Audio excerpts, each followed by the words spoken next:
Friday afternoon எல்லாருக்கும் நோன்பு எப்படி போகுது? அல்ஹம்துலில்லாஹ் எங்களுக்கு வந்து நல்லாவே போய்க்கிட்டு இருக்குது. அண்ட் இஃப்தாருக்காக வந்து ஃபர்ஸ்ட்டு கடப்பாசி பண்ணிடலாம் அப்படின்ட்டு அதான் பண்ணிகிட்டு இருக்கேன்.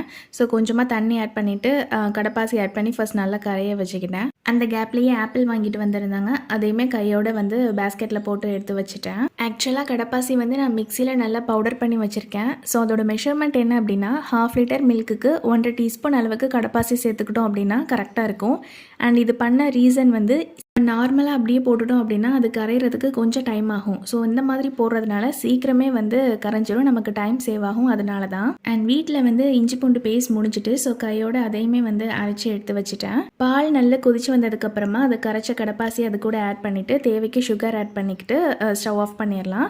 ஸோ கொஞ்சமாக ரோஸ் எசன்ஸ் ஆட் பண்ணிவிட்டு குட்டி குட்டி பவுலில் ஊற்றி செட் பண்ணிவிட்டேன். கொஞ்சம் நேரம் கழித்து நான் ஃப்ரிட்ஜில் எடுத்து வச்சுட்டேன். நோம்பு கொஞ்சமே வந்து வாங்கிட்டு வந்துட்டாங்க. ஸோ அன்னைக்கு இஃப்தாருக்கு இதெல்லாம் தான் பண்ணேன்.